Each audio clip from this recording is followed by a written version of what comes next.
Close అయింది. Okay, ఓపీలు ఇవ్వమని చెప్పిండ్రు, హాస్పిటల్ మొత్తం క్లోజ్ అయిపోయింది.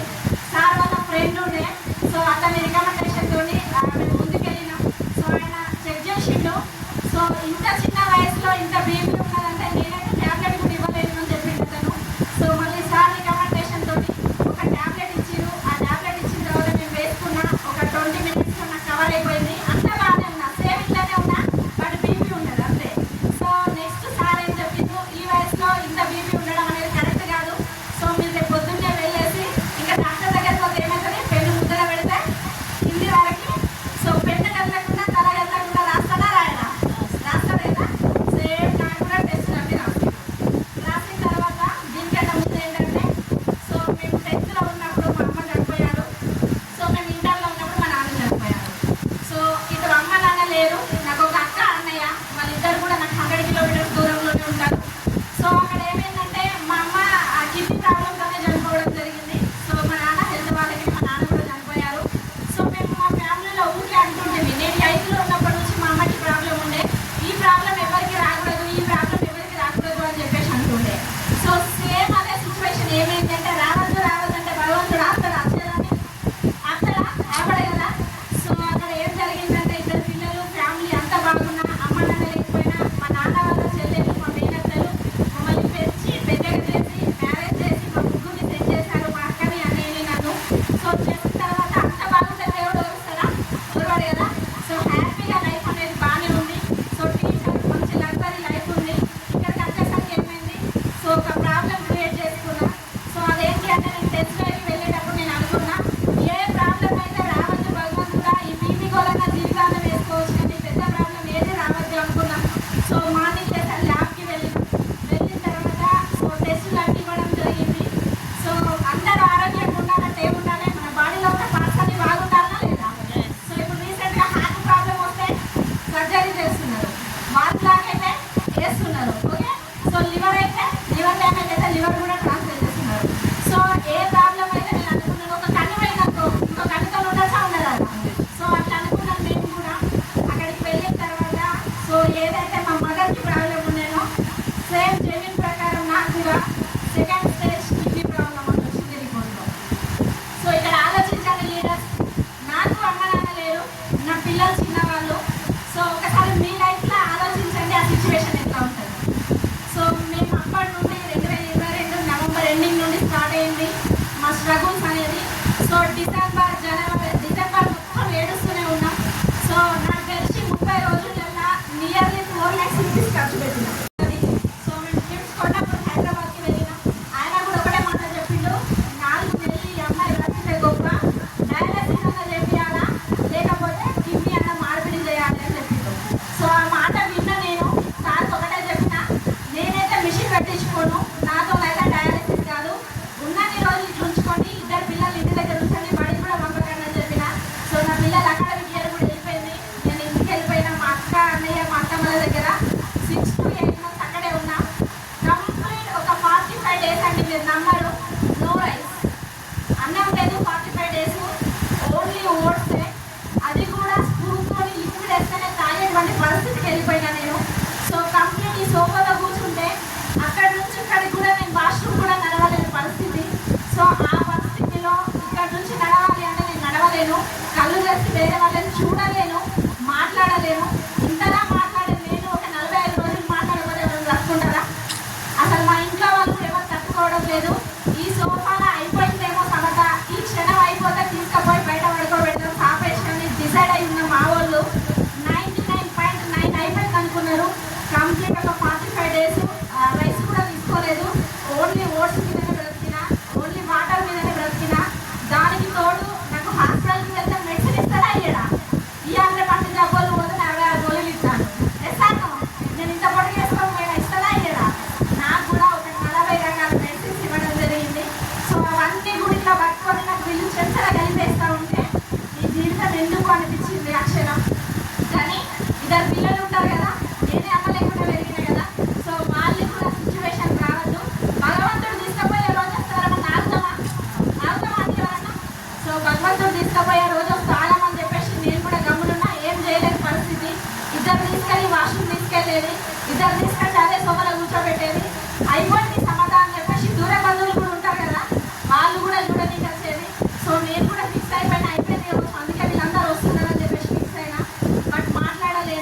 చూడలేను, తినలేను, తాగలేను, నడవలేను.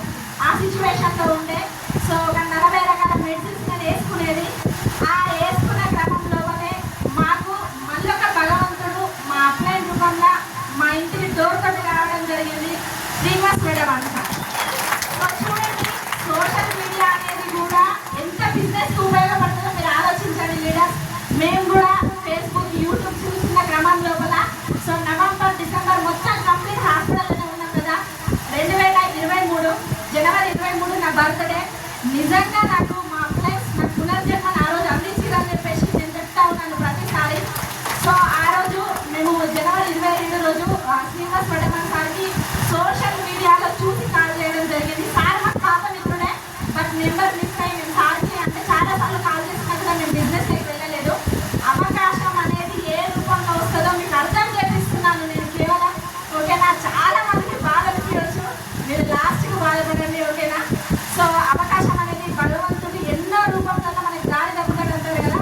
మేము ఫస్ట్ టైం చెప్పినప్పుడు వెళ్ళలేదు వెస్టేజ్కి, సెకండ్ టైం చెప్పారు వెళ్ళలేదు, ₹1,00,000 చెక్ చూసినాం వెళ్ళలేదు, 2 చూసినాం, 3 లక్షలు చూసినాం, 4 లక్షలు చూసినాం, అయినా కూడా వెళ్ళలేదు. ఇది కాదు మీ పని ఇట్లా చెప్తా అని. ఒక ఇంట్లో ఒక ఆడవాళ్ళకి హెల్త్ ప్రాబ్లం అయితే ఆ ఫ్యామిలీ ఉంటుందా పోతుందా? ఉంటుందా పోతుందా? చూడండి, మీ దునియా అంతా చూడండి. ఒక హస్బెండ్ లేకపోతే వైఫ్ పిల్లలను పట్టుకొని ఏగిస్తుందా ఏగియదా? ఎక్కడన్నా ప్రైవేట్ జాబ్ చేసినా వాళ్ళిద్దరిని చదువుకుంటుంది. సార్ మనం చూస్తూ ఉంటాం చాలా మందిని. అదే ఒక వైఫ్ చనిపోతే ఒక హస్బెండ్ 2 పిల్లల్ని పట్టుకొని ఉంటారా? నాకు తెలిసి 100లో 1-2 ఉంటారు. తెలుసాను? సో వెంటనే మళ్ళీ మ్యారేజ్ చేసుకోవడము, ఎందుకంటే మనకి వెళ్ళదు కాబట్టి ఓకే చేసుకోవడము, లేకుండా పిల్లలను అమ్మమ్మ తాతయ్య పెంచుకోవడము, నానమ్మ తాతయ్య పెంచుకోవడము, మేనత్తలో ఎక్కడో ఒక దగ్గర ఉంటారు. కానీ అదే ఒక లేడీ అట్లా చేయగలుగుతుందా? చేయలేదు కదా. కంప్లీట్ నేర్చుకైనా మా ఫ్యామిలీ కూడా పరిస్థితి కూడా అదే ఉంటుండే. సో అప్పుడు మేము ఆ సోషల్ మీడియాలో చూసి సార్ న్యూట్రిషన్ ఇస్తుంది కదా, సో ఏమేమి ఫుడ్ సప్లిమెంట్స్ ఉంటాయి ఇందులో, అసలు ఏముంటాయి అని చెప్పేసి అప్పుడు చూడడం స్టార్ట్ చేసారు. చేసిన తర్వాత మేము సార్కి కాల్ చేసినాం. సార్ వెంటనే మా దగ్గరకు వచ్చేసారు. మేము కాల్ చేయగానే వచ్చిన తర్వాత మేము ఫస్ట్ బిజినెస్ అడగలే, పైసలు అడగలే. సో అక్కడ సార్ ఒకటే అడిగారు, ఇందులో ఉంటే ఫుడ్ సప్లిమెంట్స్ గురించి నాకు చెప్పండి అని అడిగితే సార్ ఒకటే చెప్పారు, ఫస్ట్ స్టోర్కి వెళ్దామని చెప్పేసి నాకు మన వెస్టీజ్ నుంచి ఒక 25 రకాల సప్లిమెంట్స్, ఒక 200 నియర్లీ పీటీ సప్లిమెంట్స్ తెచ్చి ఇవ్వడం జరిగింది. ఆల్రెడీ నేను ఏం మెడిసిన్స్ వేసుకున్నానా? 40 రకాల ఇంగ్లీష్ మెడిసిన్స్ వేసుకుంటున్నా. ఓకే, ఫుడ్ అయితే లేదు. సో మొత్తం డీలా పడిపోయినా డయాలసిస్కి ప్రిపేర్ చేసిరు మా వాళ్ళందరూ. సో ఆ సిచ్యువేషన్ నుంచి 2023 జనవరిలో 23వ తారీఖు రోజున నా ముందు ఒక 20 రకాల డబ్బాలు తెచ్చి మొదలుపెట్టారు. సంపడికి తయారైనా పక్కనికి తయారైనా ఇవన్నీ వేసుకోవడం. నేను ఇవ్వ 40, అవ్వ 40, 80 అయినాయా, మా ప్రాణానికి 60 అయినాయి కదా. సో ఈ 60 టాబ్లెట్లు నేను ఎక్కడ పోయినాను అని చెప్పేసి నేను ఏడుస్తూ ఉండే క్రమంలో కూడా మా సార్ ఏం చేశారంటే సప్లిమెంట్స్ అన్ని ఓపెన్ చేసేసి ఒక గ్లాస్లో వేసి ఆ గ్లాస్లో కొన్ని వాటర్ వేసేసి అందులో కలిపి ఒక స్పూన్తో తాగించేవాళ్ళు నాకు. సో ఆ క్రమంలో 2 రోజులు గడిచింది, 3వ రోజు గడిచింది, 4వ రోజు గడిచింది, 5వ రోజు గడిచింది. సో ఇట్లా గడుస్తూ ఒక నెల గడవగానే ఏమైంది అంటే కంప్లీట్ ఇంత పక్కన ఉన్న నేను ఇద్దరు లేట్గా కూర్చున్న స్టేజ్ నుంచి నాకు నేను కూర్చున్న స్టేజ్ వరకు రావడం జరిగింది. చూడండి, సప్లిమెంట్స్ అనేది మనిషిని ఎంత మిరాకిల్ చేస్తుందో చూడండి. ఇక్కడ నేనే లేను, జీవితాన్ని కోల్పోతున్నా అనుకున్న నేను ఆ సప్లిమెంట్స్ నుంచి మెల్లిగా కూర్చోవడం స్టార్ట్ అయినా. సో అప్పుడు నాకు కూడా ఏమనిపించింది అంటే అరే అప్పుడుంటే మా మమ్మీ కూడా బ్రతికేమో. సో క్షణం గుర్తుకొస్తుందా రాదా? అక్కడ అమ్మని కల్లారా చూసినాం. ఓకే, సో ఇదంతా కూడా జరిగింది. అప్పుడు ఆమె కూడా బ్రతికేమో అని చెప్పేసి ఒక క్షణం బాధ అనిపించింది. ఆ తర్వాత మెల్లిమెల్లిగా నేను సప్లిమెంట్స్ వాడాను.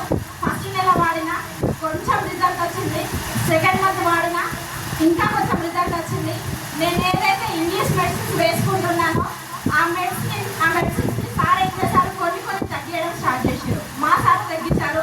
సో మేము ఒక 3 నెలల తర్వాత హాస్పిటల్కి వెళ్ళినాం. అక్కడ డాక్టర్ ఏమనుకుంటాడు, ఒక పేషెంట్ అంటే ఒక 20-30 వేలు వస్తాయనుకుంటారు. వేసాను. సో ఆ క్రమం లోపల డాక్టర్ కూడా అనుకుంటున్నారు మేము డయాలసిస్కి ప్రిపేర్ అయ్యి వచ్చినామేమో అని చెప్పేసి సార్ అనుకున్నాడు. సో మేము వెళ్ళినాము, టెస్టులు అన్నీ చేసిరు. నేను ఎప్పుడైతే వెస్టేజ్ ఫుడ్ సప్లిమెంట్స్ వాడక ముందు నా సీరం క్రియాటిన్ లెవెల్స్ అనేది 2.3 ఉంటుండే.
బంద్ చేయమని చెప్పారు.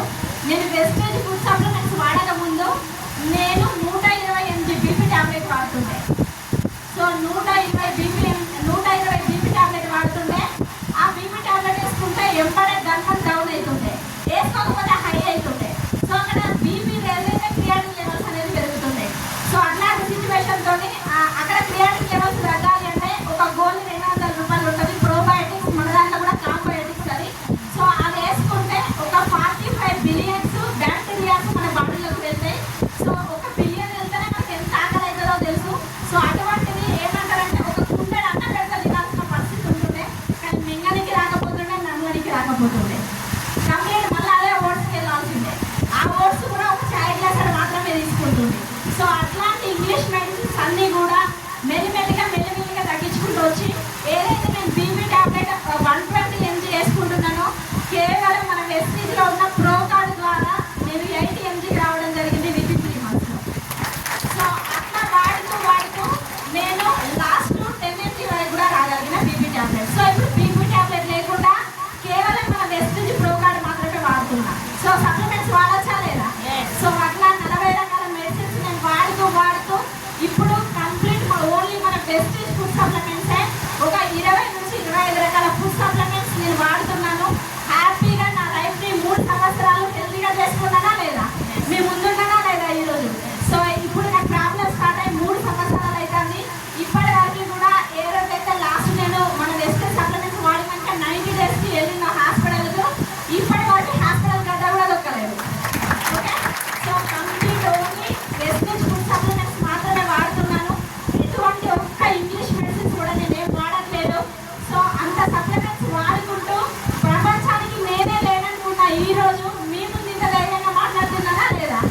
సో కేవలం ఒకటే లీడర్స్ ఇందులో మనకి ఓపిక, తీరిక, కోరిక, నమ్మకం ఇవి ఉంటే ఈ బిజినెస్ మనం కాదు ఎవరు వచ్చినా కూడా మనం ఆపలేము. ఎసాను సో చూడండి, కంప్లీట్ బెడ్షీట్ అయినా నేను ఏసీ రోజు మాట్లాడగలుగుతున్నా ఉంటే నాతో అయినప్పుడు మీతో కూడా అవుతుందా కాదా? ఖచ్చితంగా అవుతుంది కదా. సో ఇట్లా నా హెల్త్ మంచిగా అయింది 6 నెలల్లో.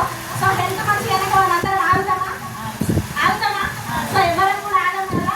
సో హెల్త్ మంచిగా అయిన తర్వాత నాకు కూడా అనిపించింది, సో ఇక్కడ డబ్బులు ఎక్కట్లేదండి. నెలలోనే ఒక 3 లక్షల రూపాయలు ఖర్చు పెట్టుకున్నాను కదా. సో ఇల్లు తీసుకున్నాం, ఒక 40 నుంచి 50 వేల రూపాయలు ఇల్లుకి ఈఎంఐ కట్ అవుతుంది. సో కారు ఉంది, కారుకి ఈఎంఐ కట్ అవుతుంది. 2 పిల్లలు స్కూల్కి వెళ్తున్నారు. ఎవరి మంత్ హాస్పిటల్కి ఒక 10,000 కావాలి. సార్కి వచ్చే శాలరీ 1,00,000 రూపాయలు. సో 40,000 ఈఎంఐ కట్ అయింది, 20,000 కార్ ఈఎంఐ కట్ అయింది, 60,000 పోయినాయి. సార్ ఈఎంఐ స్కూల్కి వెళ్ళాలంటే ఒక 10,000 కావాలి. సో అక్కడికి ఒక 70,000 అయిపోయినాయి. డబ్బులకు టైట్ అవుతుందా కాదా? సో ఇక్కడ నేను కొంచెం బెటర్ అయిన తర్వాత నేను అనుకున్నా డబ్బులకైతే చాలా ప్రాబ్లం ఉంది. నాలాంటి వాళ్ళు హాస్పిటల్కి పోతే చూడండి, మీరు ఒక కిడ్నీ హాస్పిటల్కి పోతే కిడ్నీ ప్రాబ్లం ఉన్న వాళ్ళు కలుస్తారు. ఒక హార్ట్ ఉన్న హాస్పిటల్కి వెళ్తే గుండె ప్రాబ్లం ఉన్న వాళ్ళు దగ్గరికి పోతే గుండె బాధితులు కనబడతారు. ఓకే, సో నరాల వాళ్ళ దగ్గరికి పోతే నరాల ప్రాబ్లం ఉన్న వాళ్ళు కనబడతారు. నా కాడ కూడా నా బాధితులు కనబడతారు కదా. మళ్ళీ పోయినప్పుడు కూడా నీకెట్లున్నావు అని అడుగుతాం కదా. సో నాకు అట్లనే ఉన్నదంటే అట్లా కాదు నేను మంచిగా నా దగ్గరికి రండి అని చెప్పిన వాళ్ళకి. ఇప్పుడు ఎవరితో చూపెట్టలేదు కదా, నన్ను నేనే చూపెట్టుకున్నాను కదా. సో అట్లా చూపెట్టుకున్నప్పుడు నేను కూడా వాళ్ళకి నా దగ్గర మంచి రిజల్ట్ ఉంది, నేను ఇట్లా వాడిన నాకు 10 సార్లు ఇచ్చిందని చెప్పిన. సో ఆ తర్వాత ఇంకా చుట్టపల్లి అందరూ ఉంటారు కదా, మొన్నటిదాకా మంచాల వాళ్ళు మళ్ళీ వేసేటో పోతానని చెప్పేసి అన్నదాలు కూడా ఉంటారు కదా, ఆడదాకా వస్తుంది మళ్ళీ. సో నేను మంచిగా అయిన తర్వాత నేను ఒకటే డిసైడ్ అయినా, నేనే మా మమ్మీని కోల్పోయినా, మా నాన్నని కోల్పోయినా, కానీ మనలాంటి తల్లిదండ్రులు లేకుండా సమాజం మీద చాలా మంది ఉన్నారు. మనలాంటి చిన్నపిల్లలు వదిలేసిన తల్లిదండ్రులు కూడా చాలా మంది ఉన్నారు. సో వాళ్ళందరికీ కేవలం మన దగ్గర ఉన్న ఆరోగ్యాన్ని మాత్రం మనం అందజేయాలి అని చెప్పేసి నేను సెప్టెంబర్లో 2023లో వెస్టీజ్ గురించి స్ట్రాంగ్గా డిసిషన్ తీసుకోవడం జరిగింది. సో అప్పటి వరకు నాకు నేనే వాడుకున్నాం. సో అప్పుడు మేము సార్కి అడగడం జరిగింది, సార్ మేము ఇందులో ఇన్కమ్ ఎట్లా సంపాదించుకోవాలి అంటే, సో అప్పుడే సార్ మాకు చెప్పడం జరిగింది. సో సెప్టెంబర్ నుంచి లీడర్స్ మీరు నమ్మరు. సో చాలా మంది అంటారు కదా, మన ఇంట్లోనే అంటారు అక్క, అన్నయ్య, అత్తమ్మలు, వాళ్ళు వీళ్ళే అంటారు. మొన్నటిదాకా ఆయపాయ అన్నావు, సాగు బతుకులు ఉన్నాయి. సో మల్లెడు పోతాను, సబ్బుల ప్రశ్న బిజినెస్ పట్టుకొని పోతానవా, సో మళ్ళీ బ్యాగ్ వేసుకొని పోతానవా, 130 గోళీలు వేసుకునేది, కడుపుకి ఏం తింటలేవు, ఇవన్నీ వస్తాయి కదా. సో మాకు కూడా స్టార్ట్ అయినాయి, కానీ నేను ఎవ్వరి మాట కూడా అస్సలే వినలేదు. ఎందుకంటే మంచిగా అయింది ఎవరు? మన మంచి కాకుండా పోయేది ఎవరు? పిల్లలకు దూరం అయ్యేది ఎవరు? మంచిగా పిల్లలను కాపాడుకునేది ఎవరు? నేనే కదా. సో నేను ఒకటే డిసైడ్ అయినా, నాకు ఏదైతే పోతా అనుకున్న ఆరోగ్యాన్ని తిరిగి ఇచ్చిన వెస్టేజ్ ఉందో, పోతే వెస్టేజ్లోనే పోవాలి, లేకపోతే మనకనే మనమే ఉండాలని ఫిక్స్ అయినా. సో అప్పుడే డిసైడ్ అయినా, లాస్ట్ పదం ఏదైనా ఉంటే మనం మరణించేటప్పుడు మన హార్ట్ఫుల్గా లవ్ చేస్తే మనమే ఉండాలి, అదేంటిదంటే వెస్టేజ్ మాత్రమే ఉండాలని ఫిక్స్ అయినా. నేను సార్ ఇద్దరం స్ట్రాంగ్గా డిసైడ్ అయినా. సో అప్పటి నుంచి మా వేట స్టార్ట్ అయింది. నాకు ఒకటే ఒక కమిట్మెంట్, సార్ ఫుల్ టైం నాకు సపోర్ట్ చేశారు, 100% నా పిల్లలు సపోర్ట్ చేశారు. ఇంకెవరైనా ఆపుతారా? హస్బెండ్కి వైఫ్, వైఫ్కి హస్బెండ్ చేసినాక ఎవరైనా ఆపుతారా? ఎవరు ఆపరు కదా. సో మా సార్ నాకు ఒకటే చెప్పారు, నువ్వేది మంచిగా అయినావో లక్షల మందికి నువ్వు ఆరోగ్యం అని చెప్పారు. అంతకుముందు నాకేం డ్రీమ్ ఉండే అంటే, మా మమ్మీ ఒక డ్రీమ్ చెప్పి వెళ్ళిపోయింది. 8 నుంచి మా అమ్మని పట్టుకొని తిరిగిన కదా హాస్పిటల్లో. ఆమె ఒకటే మాట చెప్పింది, నువ్వైతే ఇంటర్ అయిపోయాక ఖచ్చితంగా ఏదో ఒక హాస్పిటల్లో హెల్త్ డిపార్ట్మెంట్లోనే జాబ్ చేయమని చెప్పింది. సో నేను డిగ్రీ చేసిన, మ్యారేజ్ అయిపోయింది. సో సార్ అడిగిన ఏదైనా జాబ్ చేస్తా అంటే, నేనే గవర్నమెంట్ ఎంప్లాయ్ కదా, నువ్వేం జాబ్ చేస్తావు, మా ఫ్యామిలీలో ఒప్పుకోరు వద్దని అన్నారు. సో అప్పుడు లాస్ట్కి ఏమవుతుంది, హౌస్ వైఫ్ కదా. సో అట్లానే ఉన్న డ్రీమ్ లాగానే మిగిలిపోయింది. సో భగవంతుడు నాకు 2 ఇచ్చిండు. ఒకటేమో ప్రజలకు సేవ చేయాలి, అది ఆల్రెడీ రాసి పెట్టున్నది. ఒకటేమో అమ్మ కోరిక తీర్చాలి, ఇది 2 అట్లానే రాసి పెట్టుంటుండే. సో అందుకే నాకు హెల్త్ ప్రాబ్లమ్ తీసుకొచ్చి నాకు ముందేయడం జరిగింది. సో నేను మంచిగానే కదా, అక్కడ అమ్మ డ్రీమ్ కూడా గుర్తుకు వస్తుంది కదా. సో డిగ్రీలు పీజీలు చేస్తేనే డాక్టర్ అవ్వాలా? అవ్వాలా? డిగ్రీలు పీజీలు చేస్తేనే అవ్వాలా? లేదు కదా. సో కానీ ఈరోజు మా దగ్గర ఏ డిగ్రీలు పీజీలు ఏ ఎంబీబీఎస్ లేవు, కానీ ఎక్సలెంట్ ప్రాడక్ట్స్ గురించి మేము 100% నాలెడ్జ్ ఇచ్చి 100 మందిని కాపాడగలుగుతున్నాం. ఓకేనా. సో ఇంకా నేను మంచిగా తర్వాత అమ్మది డ్రీమ్ ఉంది కదా. సో సార్ కూడా నాకు మంచి కమిట్మెంట్ ఇవ్వడం జరిగింది, నువ్వు చేసుకోమని. సో అట్లా మేము స్టార్ట్ చేయడం జరిగింది. సో మా అమ్మ డ్రీమ్ ఏదైతే ఉందో అది ఫుల్ఫిల్ చేయాలని చెప్పేసి సెప్టెంబర్ నుంచి మేము ఒక ఎద్దుకు పగ్గాలు వేస్తారు కదా. సో చెప్పిన మాట ఇంటనే కదా పట్టుకుంటే, మేము కూడా మాకు మేమే పగ్గాలు వేసుకున్నాం. ఎవరి మాట వినద్దు, ఎవరు దిక్కు చూడద్దు. నెగిటివ్లు వస్తాయి కదా, అందరికీ ఖచ్చితంగా వస్తాయి కదా. సో మేము డిసైడ్ అయినా, మేము ఎవరి మాట వినద్దు, మా పని మేము చేసుకోవాలి. ఎందుకంటే మా ఊపిరి పోసింది వెస్టేజే, మా ఊపిరి తీసేది కూడా వెస్టేజే కావాలని డిసైడ్ అయినా. సో అప్పటి నుంచి మేము స్టార్ట్ చేసినాం. మేము పోయిన క్రమంలో ఒడిదొడుకులు అందరికీ వస్తున్నాయా లేదా? వస్తున్నాయి కదా. సో అందరు కూడా మమ్మల్ని అంటుంటే, మొన్నటి దాకానేమో 40 గోళీలు వేసుకున్నావు, మొత్తం చచ్చిపోయినట్టు అయినావు, అంతా అయిపోయిందని కిందేసే రోజులు వచ్చినాయి. మళ్ళీ అన్ని బ్యాగ్ వేసుకొని పోతున్నావు, 2 చిన్న పిల్లలు ఉన్నారు, అదేదో 4 గోళీలు వేసుకొని ఇంట్లో ఉండొచ్చు కదా, నువ్వు ఎందుకు తిరుగుతున్నావు అని అన్నారు. కానీ నేను ఎవరి మాట వినలే. సో వెళ్తూనే ఉన్నాం. సారు నేను ఇద్దరం కలిసి వర్క్ చేస్తూ ఉన్నాం. సో అట్లా మేము తీసుకుంటూ ఒక 3 నెలలు సీరియస్గా బిజినెస్ చేయడం స్టార్ట్ చేసినాం. 4 నెలల్లో మేము స్టార్ట్ అయినాక 20,000 ఇన్కమ్ తీసుకున్నాం. బాగుందా లేదా? సో ఒక హౌస్ వైఫ్కి ఏమైనా కోరికలు ఉంటాయా అని? ఉంటాయి, కానీ అది నెరవేరాయి. ఓకే. సో ఉంటాయా? సో అప్పుడు నేను అనుకున్నా, ఈ ప్రపంచానికి నేనే లేదనుకున్నా కదా, నేను మంచిగా అయినా ఒక కోరిక నెరవేరిందా లేదా? నెరవేరినట్టే కదా. సో దీంతో పాటు మనకు కూడా కొన్ని డ్రీమ్స్ ఉండాలి అని అప్పుడు బిజినెస్లోకి వచ్చిన తర్వాత అర్థమైంది. ఈ డ్రీమ్స్ని మనం పెట్టుకోవాలి, మనలాంటి ఆరోగ్యాన్ని 100 మందికి ఇవ్వాలి, ఖచ్చితంగా మన డ్రీమ్స్ ఫుల్ఫిల్ కావాలి అని చెప్పేసి నేను కూడా. సో నాకు ఒక 9 ఇయర్స్ నుంచి స్కూటీ అంటే చాలా ఇష్టం ఉంటుండే. కానీ హౌస్ వైఫ్ స్కూటీ నడిపే ఛాన్స్ వస్తుందా అండి? రాదు కదా. సో కంప్లీట్ నా ఆరోగ్యాన్ని పక్కన పెట్టేసిన, నేను హ్యాపీగా ఉన్నా, మంచిగా ఉన్నా, నాకు అసలు ప్రాబ్లం ఉండదన్న విషయాన్ని మర్చిపోయినా. సో మైండ్ అంతా డిప్రెషన్ ఉంటుండే. వెస్టేజ్లోకి రాగానే నా డిప్రెషన్ మొత్తం వెళ్ళిపోయింది. మంచి హెల్తీగా ఉన్నా. అదే డాక్టర్ డయాలసిస్ అన్నాడు, అదే డాక్టర్ హెల్తీగా ఉన్నామని చెప్పిండు. సో ఇంకేమైనా ప్రాబ్లం ఉంటుందా? ఏం లేదు కదా. హ్యాపీగా ఎంజాయ్ చేస్తున్న క్రమం లోపల సో నేనేం పెట్టుకున్నా అంటే, నాలాంటి 100 మంది మహిళలకి మంచి ధైర్యాన్ని ఇవ్వాలి, మంచి ఉమెన్ ఎంపవర్మెంట్ తీసుకొచ్చుకోవాలి. నాలాంటి ప్రాబ్లం ఎవరికైనా ఉంటే వాళ్ళ ప్రాబ్లం ఉన్నది అని దరిదాపులో కూడా వాళ్ళకి రావద్దు అని చెప్పేసి డిసైడ్ అయినా. సో అప్పుడు డిసైడ్ అయిన తర్వాత 3 నెలలు మిషన్ 90 డేస్ గోల్ పెట్టుకున్నా. ఈ బిజినెస్ నుంచి కొంటే షోరూమ్ స్కూటీలో కొనాలా, లేకపోతే లేదు. సో ఎంతమంది ఆడవాళ్ళకి బండి నడపాలని ఉన్నది? అందరికి ఉంది కదా. సో నేను కూడా అదే డ్రీమ్ పెట్టుకున్నా. సో మంచిగా అయిపోయినా. ఇంటికాడ ఉంటే ఏమొస్తుంది? ఏమన్నా వస్తుందా? ఏం రాదు కదా. సో మంచి నేను కూడా డ్రీమ్ పెట్టుకున్నా. సో మిషన్ 90 డేస్ పెట్టుకొని సో అదే షోరూమ్కి వెళ్ళేసి 1,10,000 ప్లెజర్ ఎక్స్ప్రెస్ స్కూటీ తీసుకున్నా. బాగుందా లేదా? సో చూడండి ఇక్కడ అదే పెట్ సిక్ అయ్యి అదే హాస్పిటల్ పోయి గద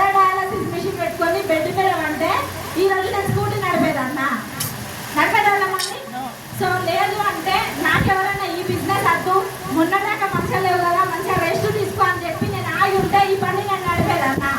సో మీరు ఒకసారి ఆలోచించుకోండి, మీకు మీరే మంచి బండి మీద మీరు కూర్చున్నారు, మంచి చుడీదార్ డ్రెస్ వేసుకున్నారు, మంచి హెడ్సెట్ పెట్టుకున్నారు, మంచి స్మార్ట్ ఫోన్ ఉంది మీ దగ్గర, ఒక డెమో మంచి డెమో కిట్ బ్యాగ్ వేసుకున్నారు. మీరు బండి మీద జర్నీ చేసుకుంటా ఒక వ్యక్తికి కలిస్తే ఎట్లా ఉంటుంది లైఫ్? ఎట్లా ఉంటుంది లైఫ్? మరి మనం ఎందుకు చేయొద్దు? ఓకే, సో ఒక హౌస్ వైఫ్ తో అవుతుందా కాదా? ఇది నాతో అయినప్పుడు మీతో కూడా అవుతుందా కాదా? సో నాకు కూడా 8 సంవత్సరాల నుంచి ఉంటుండే కాదా? ఏంటంటే మేము ఉండేది హనంకొండ సిటీలో కదా. సో అందరు లేడీస్ బండి నడుపుతుంటే వామ్మో వీళ్ళందరూ బండి నడుపుతాను, నేను కూడా నడపాలి నడపాలి అని చెప్పేసి రోడ్డు మీద నడపడం తిట్టుకునేదాన్ని. ఎందుకంటే అప్పుడు కళలు కనడం తెలియదు, వెస్ట్రీలకు రాకముందు అది నెరవేర్చుకోవడం అంతకంటే తెలియదు. సో కళలు కంటున్న క్రమం లోపల వెస్ట్రీలకు వచ్చినాక సార్ అడిగిండ్రు, మీకు ఫస్ట్ డ్రీమ్ ఏముందో రాసుకోండి అని అన్నారు. 1,10,000 బండి షోరూమ్ నుంచి కావాలని రాసుకున్నా. సో దానికి మేము ప్లాన్స్ చేయడం స్టార్ట్ చేసినాం. ఎన్నో నోలు వచ్చినాయి, బట్ దేన్ని పట్టుకోలేదు. హెల్త్ ప్రాబ్లం ఉన్నా పట్టుకోలేదు, వదిలేసినాం. కేవలం నాకు ఒకటే తెలుసు, పొద్దున్న లేవగానే వెస్ట్రీన్ సప్లిమెంట్స్ గుప్పెడు తీసుకోవడం. ఎవరైనా 2 వేసుకోవడానికి ఇక్కడ ఇబ్బంది పడతారా? 3 వేసుకోవడానికి ఎవరైనా ఇబ్బంది పడతారా? నేను 25 నుంచి 28 రకాల సప్లిమెంట్స్ ఒక్కటేసారి మొత్తం వేసుకొని మాట్లాడుతూ ఉన్నా. స్టిల్ ఇప్పుడు అదే చేస్తా, యూట్యూబ్లో ఉంది, మీరు చూడొచ్చు. సో అట్లా చేసుకుంటూ నేను బండి డ్రీమ్ పెట్టుకొని సో రోజుకి ఒక 4 నుంచి 6 హోమ్ మీటింగ్ చేయడం స్టార్ట్ చేసిన.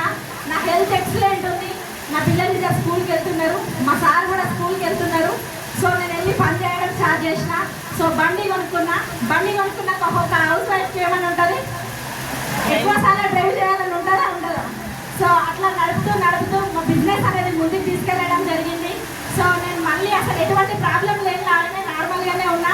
సో అప్పుడు నాకు ఇన్కమ్ అనేది కూడా సో స్టార్ట్ అయింది, ఎక్కువ ఇన్కమ్. సో నేను అప్పుడు ఇంకొక డ్రీమ్ పెట్టుకున్నా, ఏంటిదంటే సార్ గవర్నమెంట్ ఎంప్లాయీ కదా, కనీసం మా ఇంట్లో గట్టి కొడతా 2 లక్షల ఫర్నిచర్ కూడా ఉండకపోతుండే. సో ఎందుకంటే వచ్చిన పైసలు అది దేనికి పోతానే ఈఎంఐలకు పోతున్నాయి కదా. సో అప్పుడు నేను ఒక డ్రీమ్ చేసిన మళ్ళీ. సో మా పిల్లలకి ఒక మంచి ఏసీ గిఫ్ట్ ఇవ్వాలి, ఒక మంచి డైనింగ్ టేబుల్ తీసుకురావాలి, ఒక మంచి సోఫా సెట్. అంటే పైసలు ఎట్లా ఉంటుంది ఆడవాళ్ళకి? ఫస్ట్ ఇంట్లో సామాన్ అంతా జిల్జిల్ నిండాలని ఉంటుందా ఉండదా? సో ఆ క్రమం లోపల సో నేనేం చేసిన అంటే మళ్ళీ ఒక 2 లక్షలు వెస్టేజ్ నుంచి రావాలని డ్రీమ్ పెట్టుకున్నా. సో తీసుకొని ఈరోజు మా ఇంట్లో ఒక 2 లక్షల నియర్లీ ఫర్నిచర్ తీసుకోవడం జరిగింది, 2 వెస్టేజ్ నుంచి మాత్రమే. ఓకే, సో నేను ఒక నియర్లీ 20 to 25 కిలోమీటర్స్ స్కూటీ మీద వెళ్ళేసి ఎక్సలెంట్గా ప్లాన్ చెప్పుకొని ఇంటికి రిటర్న్ వస్తా. బాగుందా లేదా? సో ఎంతమంది బండి కొనుక్కోవాలని ఉన్నది? అందరికీ ఉంది కదా. సో మీరు కూడా ఈ బిజినెస్లో ముందుకు వెళ్ళాలి అంటే ఖచ్చితంగా లీడర్స్ నోలు వస్తాయి, ఎస్లు వస్తాయి. కానీ మనం ఎప్పుడైతే నోలకు భయపడకుండా ఎస్కు ముందుకెళ్తామో, సో ఎటువంటి రిజెక్షన్స్ వచ్చినా కూడా మనం స్ట్రాంగ్గా ముందుకెళ్ళడానికి రెడీ ఉంటామో, సో ఖచ్చితంగా మన డ్రీమ్స్ ఫుల్ఫిల్ చేసుకునే ప్లాట్ఫామ్ అది ఎక్కడన్నా ఉంది అంటే అది కేవలం మనకి వెస్టీజ్ అండ్ విన్నింగ్ టీమ్ కాంబినేషన్లో మాత్రమే దొరుకుతుంది. సో ఇట్లా థ్యాంక్ యూ. తర్వాత స్కూటీ వచ్చిన తర్వాత ఫర్నిచర్ అయింది కదా, మళ్ళీ ఆడవాళ్ళకి డ్రీమ్లు ఉంటాయా? మళ్ళీ ఏదో ఒకటి స్టార్ట్ అవుతుంది కదా. సో నేను కూడా అనుకున్నా, చాలా మంది కిడ్నీ ప్రాబ్లం ఉన్నది, ఈమెయిల్ లేస్తుంది, రేపో మాప డయాలసిస్ పోతుంది, వాళ్ళ సార్ ఇంట్లో మిషన్ తెచ్చి పెడతాడు,